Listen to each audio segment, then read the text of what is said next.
சித்தார்த், அக்ஷரா, நம்ம இன்னைக்கு ஔவையாரோட மூதுரையில 12வது பாட்டு பார்க்க போறோம். சரியா?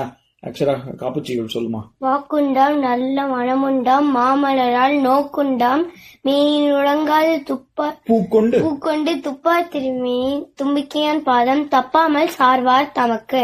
Very good. சித்தார்த், 11வது பாட்டு நான் பாடுறேன், அதுக்கு பொருள் சொல்லு. நெல்லுக்கு இறைத்த நீர் வாய்க்கால் வழியோடி புல்லுக்கும் ஆங்கே பொசியுமாம், தொல்லுலகில் நல்லார் ஒருவர் உளரேல் அவர் பொருட்டு எல்லாருக்கும் பெய்யும் மழை. இதுக்கு என்ன அர்த்தம்? என்னன்னா, நம்ம தண்ணி இப்படி ஒழுகுதுல ஒரு ஃபார்ம்ல, வயல்ல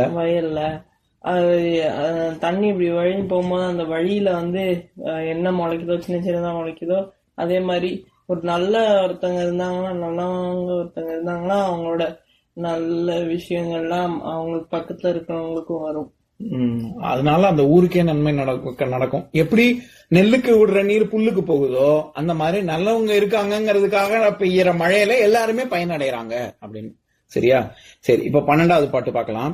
பண்டு முளைப்பது அரிசியே ஆனாலும் விண்டு உமி போனால் முளையாதாம், கொண்ட பேராற்றல் உடையாருக்கும் ஆகாது அளவின்றி ஏற்ற கருமம் செயல். இதுதான் பாட்டு. பண்டு முளைப்பது அரிசியே ஆனாலும், பண்டு அப்படின்னா முன்னாடின்னு அர்த்தம். இப்போ நெல்லுல அதாவது ஒரு நெற்பயிர், நெல்லு விளையுது. சரியா? அதுல அரிசியும் இருக்கு, உமியும் இருக்கு. உமின்னா அரிசியோட கவரிங். நெற்கதிர்கள் பாத்தீங்கன்னா அந்த கோல்டன் கலர்ல இருக்கு, அதோட கவரிங். அது உமி. முதல்ல கவரிங் இருக்குமா, இல்லாட்டி முதல்ல அரிசி முளைக்குமா அப்படின்னு கேட்டா, முதல்ல அரிசி தான் முளைக்கும், அதுக்கப்புறமா தான் உமி முளைக்கும். சரியா? அதனால பண்டு முளைப்பது அரிசியே ஆனாலும் அப்படின்னா, முன்னாடி முதல்ல முளைக்கிறது அரிசியாகவே இருந்தாலும், அது உமியை யாராவது சாப்பிடுவாங்களா? உமி சாப்பிடறதுக்கெல்லாம் பயன்படுத்த முடியாது, அரிசியை தான் நம்ம சாப்பிட முடியும்.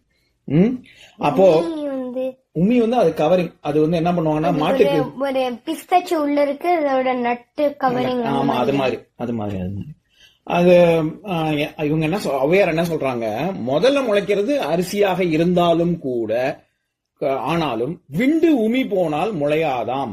விண்டு அப்படின்னா என்ன அர்த்தம் தெரியுமா? கொஞ்சம் விண்டு சாப்பிடு அப்படின்னு சொல்லுவாங்களே அந்த காலத்து மனுஷங்க எல்லாம். அப்படியே எச்ச பண்ணி, இப்ப முறுக்கெல்லாம் இருக்குன்னு வச்சுக்கோ, நம்ம அப்படியே ஒரு முறுக்கு அப்படியே வாயில அப்படியே வச்சு எச்ச பண்ணி சாப்பிடுவோம். பிச்சு சாப்பிடணும் அப்படிங்கிறதுக்கு விண்டு சாப்பிடு அப்படின்னு சொல்லுவாங்க. கேள்விப்பட்டிருக்கீங்களா? அந்த அப்படி விண்டு சாப்பிடுறதுன்னா பிக்கிறதுன்னு அர்த்தம். இவங்க என்ன சொல்றாங்க, விண்டு உமி போனால், அந்த அரிசியில இருந்து உமி தனியா கவரிங் தனியா பிஞ்சு போயிடுது, போச்சுன்னா அந்த அரிசி இருக்குமா, செடியில இருக்குமா, அது நமக்கு பயன்படுமா அப்படின்னு கேட்டா பயன்படாது. ஏன்னா அந்த கவரிங் அந்த நெல் வேற ஏதாவது கெட்டு போகாம இருக்கிறதுக்கு காப்பாத்தும், அதுக்காக தான் அந்த கவரிங். சரியா? எல்லாத்துக்குமே அப்படிதான். இப்ப நீ சொன்ன பிஸ்தா என்ன மாதிரி இருக்கும், நான் அப்புறம் உனக்கு காமிக்கிறேன். ரொம்ப மெல்லிசா தான் இருக்கும். நம்ம இப்ப பிஸ்தால எல்லாம் நல்லா போயிடுமா? ஆமா, பிச்சோம் அப்படி இப்படி பிதிக்கணும்னா வந்துடும். அவங்க என்ன சொல்றாங்க, விண்டு உமி போனால் முளையாதாம். முளைக்காது. நெல் உமி இல்லைன்னா, அந்த கவரிங் இல்லைன்னா அரிசி முளைக்காது. அந்த மாதிரி எப்பவுமே நம்ம இப்ப பார்த்தோம்ல, நெல்லுக்கு இறைத்த நீர் வாய்க்கால் வழியோடின்னு ஒரு உதாரணம் சொல்லி, அந்த மாதிரி இது அப்படின்னு சொல்றாங்கல்ல, அந்த மாதிரிதான் இந்த உதாரணம்.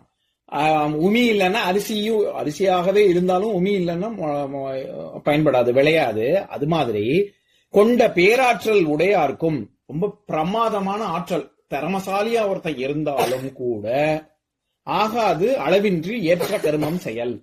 அவனுக்கு துணை வலிமை இல்லாமல், இப்ப team work makes the dream work அப்படின்னு சொல்லுவாங்கல்ல. அப்போ ஒரு தனி மனுஷனால எப்பவுமே ஒரு கூட்டு முயற்சின்னா இன்னும்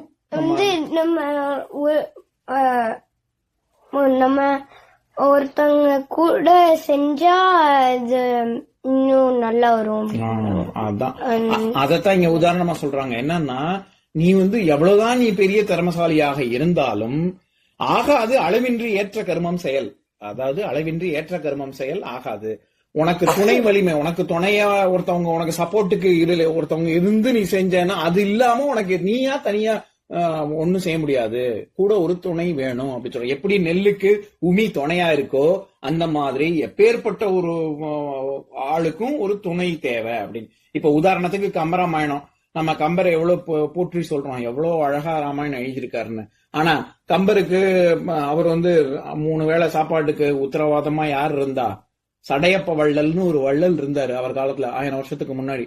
அந்த சடையப்ப வள்ளல் தான் கம்பர் கிட்டக்க நீ வால்மீகி ராமாயணம் படி, நீ என்ன பண்ணணுமோ பண்ணு, அது தமிழ்ல மொழிபெயர்க்கிறதுக்கு அல்லது நீ காவியம் படைப்பதற்கு நீ அதுக்குன்னு டைம் வேணும்ல. எல்லாத்தையும் உட்காந்து ராமாயணமே எழுதியிருந்தா சாப்பாட்டுக்கு என்ன பண்ணுவாரு, அவர் குடும்பத்தை எப்படி நடத்துவாரு, இதெல்லாம் இருக்குல்ல. அதனால சடையப்ப வள்ளல் என்ன பண்ணிருக்காரு, நான் உனக்கு ஆதரவா இருக்கேன் அப்படின்னு சொல்லி அவர் தான் இப்போ ராமாயணம் இயற்றுவதா இருக்கட்டும், அதுக்கு தேவையான ஓலைச்சுவடிகளுக்கு கிடைக்கணும், ஓலை கிடைக்கணும்ல எழுதுறதுக்கு, அந்த ஓலைச்சுவடிகள் சுத்தி முத்தி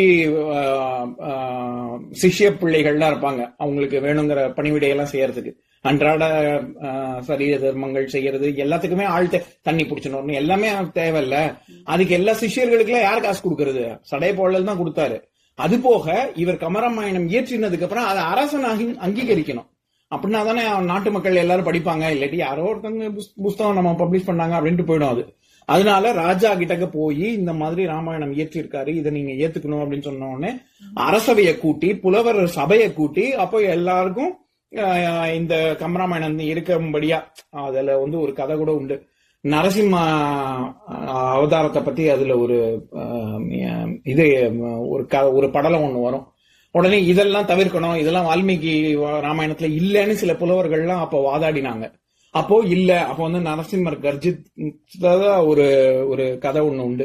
அதன் நான் எதுக்கு சொல்ல வரேன், இந்த சபையை கூட்டுறது, ராஜாட்ட போய் பெர்மிஷன் வாங்குறது, இதை எல்லாருக்கும் பிரபலப்படுத்துறது, இப்ப மார்க்கெட்டிங்லாம் பண்றாங்களே அந்த மாதிரி இது எல்லாத்துக்கும் காசு வேணும்ல. இதுக்கெல்லாம் கம்பர்கிட்ட ஏது காசு? இது எல்லாமே ஏற்பாடு பண்ணது சடையப்ப வள்ளல் தான். எதுக்கு சொல்ல வரேன், கம்பரே ஆனாலும் சடையப்ப வள்ளல்னு ஒரு வள்ளல் தேவைப்பட்டிருக்காருல்ல.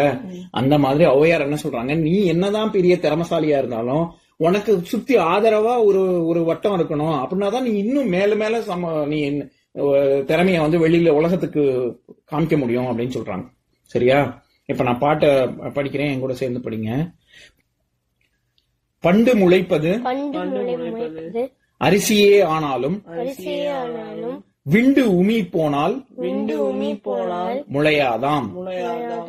கொண்ட பேராற்றல் உடையார்க்கும் ஆகாது அளவின்றி ஏற்ற கருமம் செயல். இன்னொரு நாள் இன்னொரு பாட்டு பார்க்கலாம்.